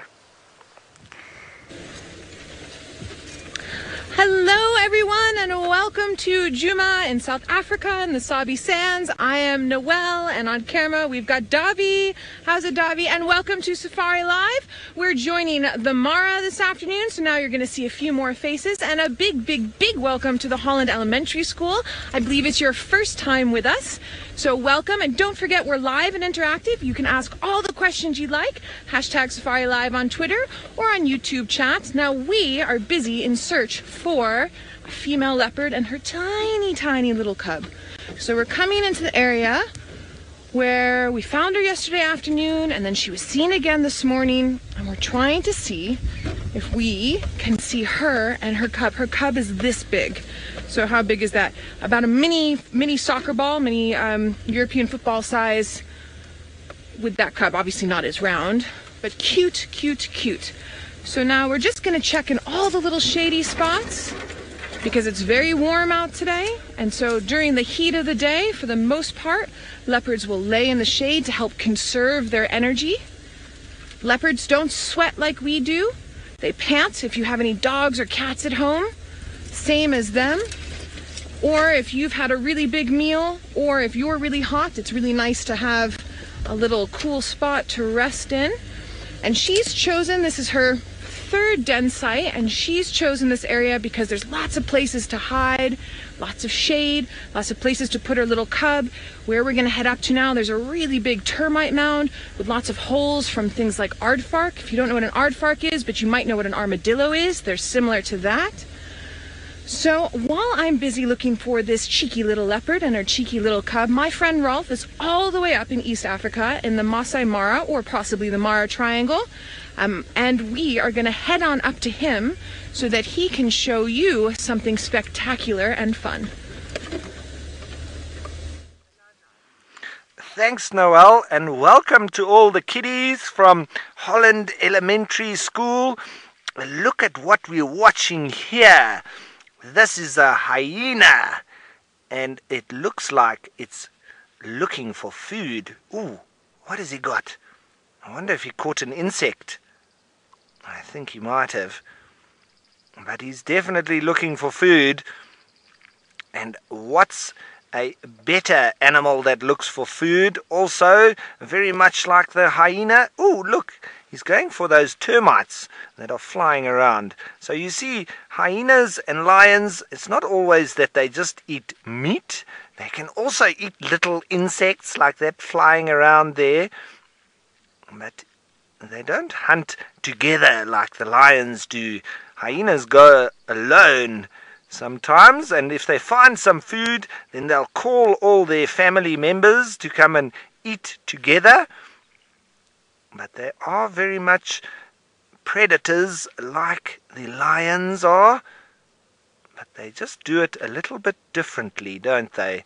So all you kiddies, please don't forget to send your questions through your teacher. Tell your teacher your questions and send them through to us, and we'll do our best to answer them for you. Look how the animals in the background are a little bit scared because they've seen the hyena, and they know that a hyena can also eat animals like them, just like lions do. But this one seems to be on the lookout for little insects. I don't think he's going to eat one of those impala up there, but the impala are still scared of him, and that's why they're watching him all the time. But this hyena seems to be quite happy just eating little insects. And he's walking through the grass.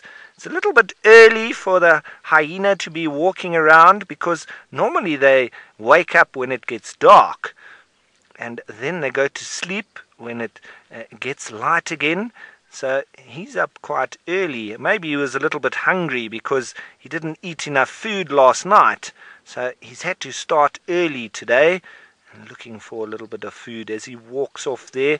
I think I might just start up and try and get a little bit closer to him. Hey, kiddies?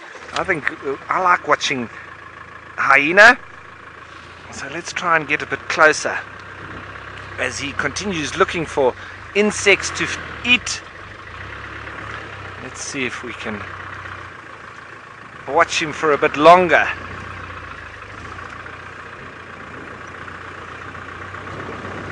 Now, Ali, you've asked the question, so what do hyenas eat? Ali, they eat almost anything that is like meat. So they'll eat impala, they'll eat kudu, but like this one has just shown you, they'll also eat little insects. So they eat almost anything that moves. But I like hyenas.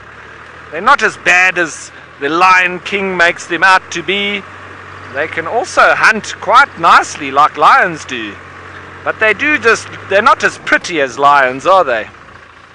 They're not as pretty, are they?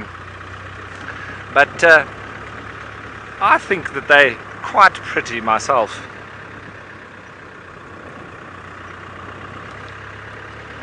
Now, thanks for your question, Holland Elementary. You're asking, do hyenas have babies? Yes, of course they do. They have little babies just like lions do and leopards do, and maybe if you're lucky, Noel will show you a little baby leopard just now. But these hyenas, they don't keep their babies close to them like lions and leopards do. They'll leave them at the den site, and then they go away, and the babies hide in the hole, and then they'll come back to the baby and bring them some food, and also let them drink some milk, like you did, and we all did when we were small little babies. But look, here comes the hyena. He's walking along the road. He's quite clever, hey, because it's more difficult if you walk away from the path. So hyenas also use the road and the path, the easiest way. Otherwise it would make them quite tired. But hyenas don't get tired very easily. They can run very far for very long.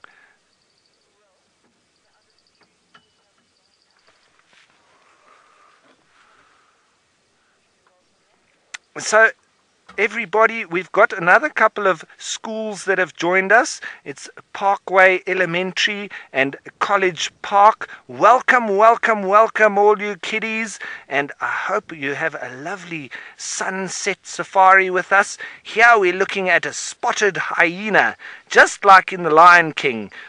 I think it was Shenzi, and I can't remember the other two names. Maybe you can tell me, what were the other two names of the naughty hyenas in the Lion King? It was Shenzi, and who else? You send us through your answers while we send you on all the way back down to South Africa in the Greater Kruger National Park. Let's see what Scott has to show you. I'm not Scott, and we haven't travelled to South Africa yet, but don't worry, you'll get to meet Scott in a little bit. But you're still in Kenya for now, and welcome to the three schools joining us, to Parkway, Holland and College Park Elementary Schools.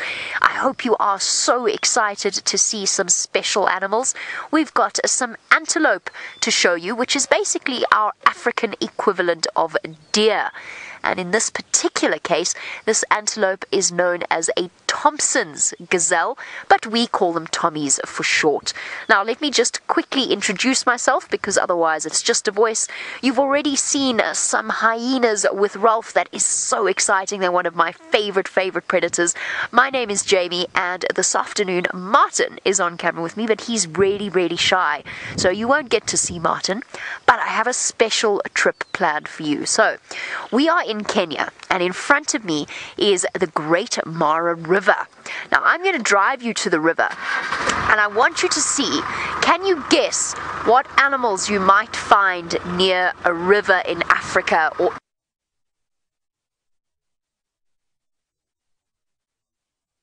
in a river in Africa? What animals do you to live in a river? What might we see? So you've got to guess, and you've got to guess quickly because I'm close to the river. It's just up ahead of me. So you're going to have to try and figure out what we can see. And at the same time, I want you to think of all the questions you want to know the answers to about Africa and the wildlife that we see here. Because basically what I want you to do is imagine that you're driving in the car with me. So you're feeling the bumps as we go over them. I'll tell you when to hold on when we go through a deep ditch or something like that, when it's going to get a little bumpy. I want you to imagine that you're in Kenya and it's a little bit cold and the wind is blowing, but everything smells clean and fresh, and it smells like rain. And I can smell some buffalo, and I can smell elephant. Now I want you to imagine as we drive along, you can feel the wind on your face. Okay, we're coming up to the river. What are we going to find there? What might be hiding there? I've got a few guesses, but I'm not going to tell you. Oh, there we go, we're going around here. I'm not going to tell you what you're going to see. I want to see if you can guess. And if we get there and you haven't guessed yet, I want you to tell me if you were right. Did you guess right? Now, Molly, you say that you want to see an elephant in the water. That is a very good answer, Molly, because elephants love water. Now, we might see an elephant in the river, we might not, probably not, but you never know. They do love to go swimming. They especially love to go swimming on a hot day. Now, it's cold here in Kenya, but when you get to travel across to South Africa, then you will get to see how hot it is there. Oh, goodness gracious. So we've just arrived here at the river. This is known as the Mara River. And here's our first animal that we're going to look at. So, how many of you guessed that we might see a hippopotamus? Well, for those of you that did, you were absolutely right. So, Molly, a big animal, not quite as big as an elephant. And he went under the water. That wasn't very considerate of him. Just when I wanted to talk about him, but that's okay. There are lots and lots of hippos here. You can see them moving about. They almost look like they're rocks. Tegan, there's a very good question, because when you look at a hippopotamus, when they climb out of the water, they look so big and they've got these short legs, but Tegan's wondering if they can run very fast, and they absolutely can. They can run faster than most human beings, probably faster than you can run unless you are very fast and perhaps about to become an Olympic sprinter, which who knows, you may do in the future. But hippopotamus can run faster than I can run, definitely. So a hippopotamus out of water is quite a dangerous animal. You've got to be careful. Now, Antonio, you've been hoping for a crocodile. Now, Antonio, I know that there are crocodiles that live in this river. Shall we see if we can find one? Okay, so, what? Oh, I can see a little crocodile. I'm not sure whether or not Martin's going to be able to get it, but let's have a look and see. So, Martin, just in front of me, there's a little crocodile just in the water, over the edge. Let me duck my head out of the way. I'm in completely the wrong place, but there you go. Antonio, a crocodile for you, a tiny crocodile for you. That one's still young, it's only a couple of years old. That there are some huge crocodiles here that live in this river. Now, what I want you to do once we're finished with this live safari, I want you to grab a friend, and I want you to lie on the floor with your friend in front of you and your feet near your friend's head. but don't kick your friend in the head, because that's not very nice. But lie like that, and that is how long some crocodiles can get to be, because they can live for a very long time, and they can get very, very big and very, very heavy. So if you lie with your friend's head near your feet, and you lie in a straight line, and you stretch up your arms, and then you spread your arms out, that's about the size of a big crocodile out here. But you'll have to do that after we've finished our safari, I think, because we've just got so many things to show you. So there's a crocodile living in the river, and there's lots and lots of crocodiles here, and what they do is they wait for a crocodile that big is going to eat fish, but the bigger crocodiles will wait for animals to come and have a drink, or possibly even swim across the river. And when the animals do that, then the crocodiles will go up to them and they'll grab them. And a crocodile has got really, really strong jaws. I'm sure some of you will know about alligators and how strong their jaws are. So a crocodile's got really, really strong jaws when it closes. So you can't open a crocodile's mouth when they hold it closed. But you can hold a crocodile's mouth closed. So they can't open it again. They're not strong. Now, Holland Elementary, or the kids at Holland Elementary, you want to know if crocodiles eat people. It does happen, yes. Which is why you should never ever, if you ever come to visit Africa, you must never ever go swimming in a river or even a small water hole that you think there couldn't possibly be a crocodile hiding there. Because unfortunately, yes, a crocodile is an animal. It doesn't distinguish between an antelope or a zebra or a human being or a lion. They want food. For them is food. So if you go up to the river and you start splashing around, then it's possible that a crocodile could catch a person. And it does happen. Obviously, where we are, we're very, very careful. Now, Shannon, now you want to know about whether or not crocodiles have super, super sharp teeth. Shall we look at the crocodile again? I'll duck my head down. It's the only crocodile I can see for now, but I'll look for a bigger one for you. You want to know if crocodiles have really sharp teeth like sharks. And I'm impressed you know all about sharks. They do have lots of teeth, not quite as many as sharks, but they do have lots of teeth, but they're not sharp. They are basically there to hold the animal. So the way that a crocodile kills an animal, and this is going to be quite sort of scary to think about, they don't bite like a shark does. A shark goes and bites and tears pieces off. A crocodile will grab an animal and use its strength to pull it under the water until it drowns. So it's not trying to, it has a crushing grip, but it's not trying to slice into the animal. So crocodiles don't have as sharp teeth as sharks, and what that means is when they eat, they actually have to grab the food and then they have to spin in a circle really, really fast until they are able to tear a piece of meat off that they can swallow. So a crocodile like this, when it's catching fish, probably doesn't need to do that because the fish is quite small. It can grab it, kill it, and swallow it whole. But a bigger crocodile that's catching big food will have to do that twist because it can't slice like a shark. They also don't have layers of teeth. So you know how sharks, oops, sorry, my head got in the way there. You know how sharks have layers of teeth, rows of teeth, I should say. Crocodiles don't, but they can replace their teeth. Oh, there's the hippopotamus. He's coming out of water a little bit. That's probably the big male. So the way that they live is that he'll have a group of females. Ah, there we go. So this is a lovely question from Holland Elementary, who are looking at the hippopotamus. Oh, big, wide stretch there from that female, showing her fantastic teeth. Now you want to know what colors the hippopotamus are. Well, most of them is a sort of a browny grey color, kind of mud colored. But you can see the inside of their mouths, around their eyes, around their ears and their noses. That's got a very, very pink color to it. And hippopotamus actually have quite sensitive skin. So sometimes you'll see a hippopotamus that looks as though it's bleeding. And it's not bleeding. It's because the substance that they create in their skin, kind of like you make sweat on a hot day, That is bright red in color because it acts like a sunscreen. So it's got certain chemicals in it that make it bright red, and it looks like the hippopotamus is actually sweating blood. It's not blood, it's something that the hippo produces and is very good at producing to protect their skin from the sun and to help to treat any injuries, so to keep their injuries clean. Isn't that amazing? They basically produce their own sunblock.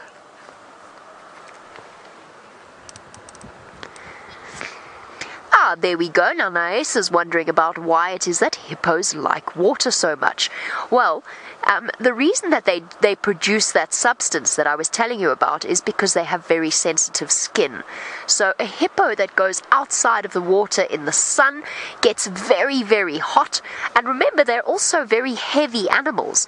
So by going in the water, you know how if you go in the water, you kind of feel light and you can float, you can actually float? Well, a hippopotamus, it's kind of like that. It's quite buoyant. So being in the water is comfortable for them. It also means that they don't get exposed to the hot, hot sun on their sensitive skin. But hippos do come out of the water. They have to, because they have to eat. And so they will come out at night or on a cloudy, cloudy day when it's raining and the sun's not shining. And they'll come and they will eat grass, because that's all that a hippopotamus eats. Okay, while our big, large animals float about in the water, let's go across to Ralph, who has found something that's pretty big but much, much taller. Thanks, Jamie. Yes, and sorry, I've been calling you Taylor and Scott today. Silly me. But look what we've got. We've got the largest, or should I say, the tallest animal in the world. A giraffe. And I think he's going to walk across the road in front of us. So that's very nice.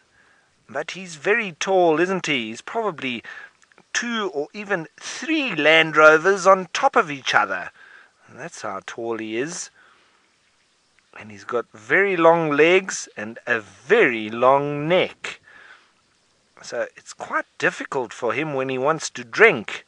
He has to bend all the way down. He's got to bend his legs and he's got to stretch his neck all the way down to the ground when he wants to drink. But when he wants to eat leaves off of the tree, it's very easy for him, hey? So, kiddies, I still want your answers as to who are the other 2 hyena in The Lion King. One was called Shenzi, and what were the other 2? Come on, let's get your answers. But look how nicely this giraffe is walking.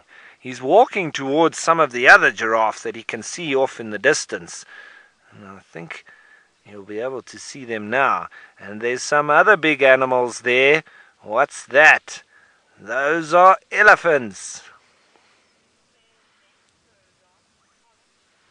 Holland Elementary, thanks for your question again. Why is their neck so long? Well, it's so that they can eat the leaves on the top of the trees. So they can get all the way up to the top and get those nice juicy leaves that none of the other animals can reach, not even the elephants. Because look, there are some elephants, but they're not nearly as tall as a giraffe. So the giraffe can eat the leaves that nobody else can. Ocean, you're wondering what do they do in winter? Well, Ocean, they do get a little bit cold in winter, but they'll still do pretty much the same as they do in summer. They need to eat lots of leaves to survive, and sometimes they also eat a little bit of grass, like they do here. There's some other giraffe there far in the distance, you see, and some of them are feeding on the top of the trees there. Winter, and obviously in winter a little bit colder and there's less leaves around, but they'll still walk around looking for those leaves that stay during winter as well. So they do try and keep to the nice fresh green leaves. Molly, you want to know why do giraffes have spots? Well, it's so that we know that they're giraffe, isn't it? Because if they didn't have spots like that, we wouldn't really know that they are giraffe, would we? Okay, we'd see that they have nice long legs and a long neck, but that's what makes them them. It's like you having blue eyes and blonde hair, or brown hair and green eyes. Well, giraffe have long necks and long legs, and they also have spots, and that's what makes them giraffe. It's just like the zebra with their stripes. Without the stripes, they'd just be donkeys, wouldn't they? So giraffe have spots and zebra have stripes.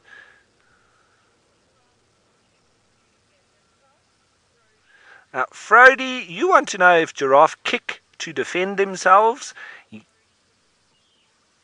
Sorry, Brody, not Frody, Brody. You want to know if giraffe kick to defend themselves? Yes, absolutely. They've got a very strong kick, even stronger than a horse or a zebra. So the lions and the hyenas need to be very careful, because if they get kicked by a giraffe, that will be very sore and it can even kill them. So that's their defense against the predators, or the lions and the hyenas and the leopards. They'll kick them from behind, very much like a horse or a zebra does. But they can also kick with the front legs. It's not the same as the back legs where they kick out. They'll swing their front legs and smash them down onto the ground. So the animals also need to be careful from the front of a giraffe, not only from behind. And we must also be careful near to giraffe, because they can also kick us. You see those giraffe there? They're feeding on the leaves on the top of the trees.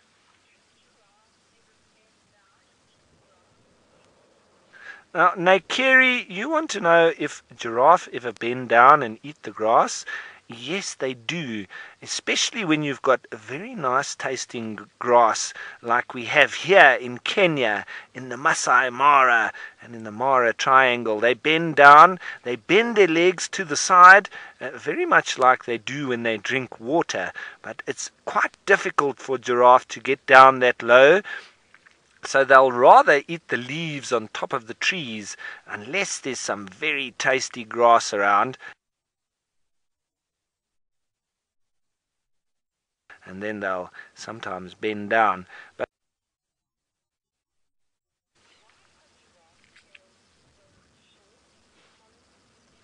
Holland Elementary, you're wondering why giraffes' tails are so short. Well, I think it only looks like they're so short because the legs of the giraffe are so long, because they're actually quite long. But it's only because that their legs are so long that we think that they've got short tails, because I think giraffe have got some of the longest tails of all the animals, and they make very good fly swatters. But you know what, kiddies? I think I'm going to leave these giraffe and we're going to go and look for lions. How would you like that? I know where some lions are and I'm going to go look for them. But while I'm on my way looking for them, I still want my answers on those hyenas. But I'm going to go look for those lions. While I'm doing that, let's head you on over to Jamie and see how she's driving along. I was driving along, but I've stopped to show you something else. So it's so exciting that Rolf wants to show you some lions. Now, I've been looking for lions too, but it's not a problem when we don't find what we're looking for on safari, because there's always so much to see. So when I started, I showed you a type of antelope called a Thompson's gazelle. Remember that? Now, we get lots and lots of types of antelope. There's an impala over there. Let's have a look at him as he stands looking into the distance. Now, remember how I said an antelope is kind of like the African equivalent of deer, but we get them in, well, they come in lots of different shapes and sizes and types. So this one is called an impala, and he is much, much larger than the Thompson's gazelle that we saw. Sorry, I'm just listening to a bird that's calling. Unfortunately, I can't see it, so I can't show it to you. So this is an impala, and behind him, I thought I saw in the long grass, I thought I saw an even bigger type of antelope called a topi.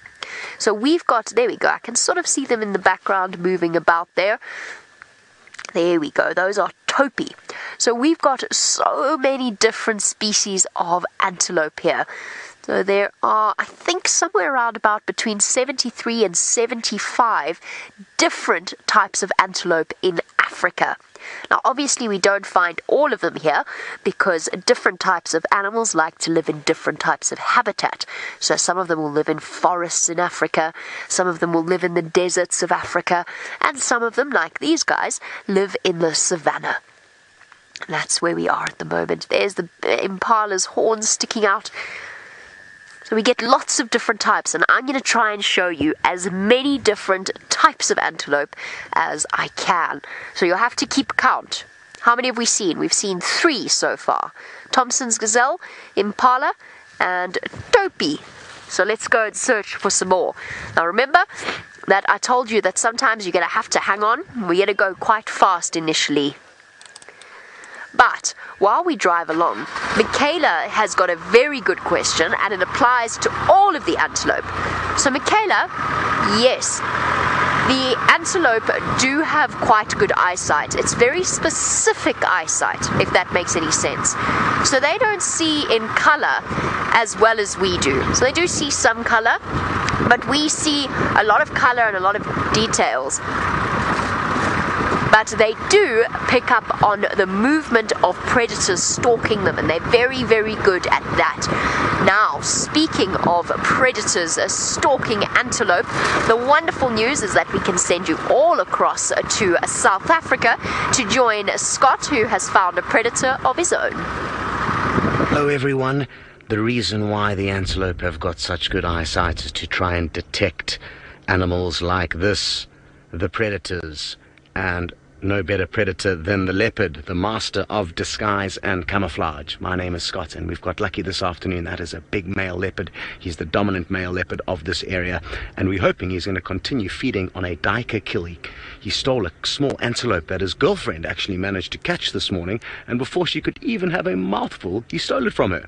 I'm teamed up with Seb on camera this afternoon, and it is wonderful to be here with all of you guys, especially the 3 schools that are joining us.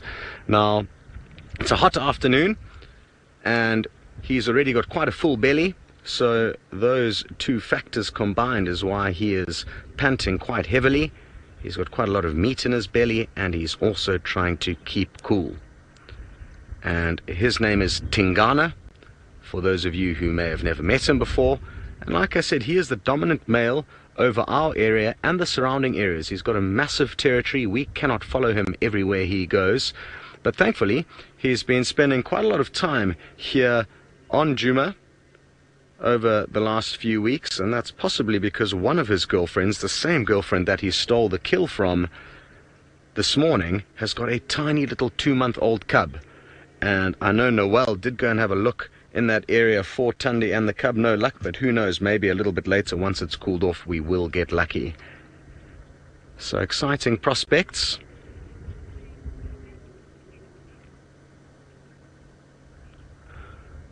Ali, you'd like to know, what do leopards eat? And it really does depend on the individual leopard and the area that they live in. And they are highly, highly adaptable. So there's some leopards that have been known to even catch fish or feed on tortoises when they're quite desperate. But usually their kind of favorite prey is medium-sized antelope, small to medium-sized antelope. So I'm sure at some point this afternoon somebody will be able to show you guys some impala. That's probably their most common prey here in the Sabi Sands, but there's also a few slightly smaller antelopes which make it easy for the leopard to catch and also feed on without it being stolen from lions or hyenas. But they are incredibly versatile. And I'm happy to hear that Jamie was showing you some impalas earlier. So that's a perfect kind of match for a leopard. Big male leopards like this could take down prey larger than an impala, but it's difficult for them and also dangerous. So basically, in a nutshell, Ali, they have their favorites, antelope, but they'll feed on birds, lizards, tortoises, fish, just about anything they can sink their claws into. Hello to Holland Elementary. You guys would like to know if they've got fur all over their body. And yes, just about. It's just the pads of their feet that there's no fur, and kind of their inner ear, I would say, and their nose is probably the only part that is not covered in fur. Maybe there's a few areas kind of in their armpits or leg pits where there's not too much fur, but I'm fairly confident they are furry just about all over their body. And imagine wearing a fur coat on a 90-degree or 90 Fahrenheit day. Malaria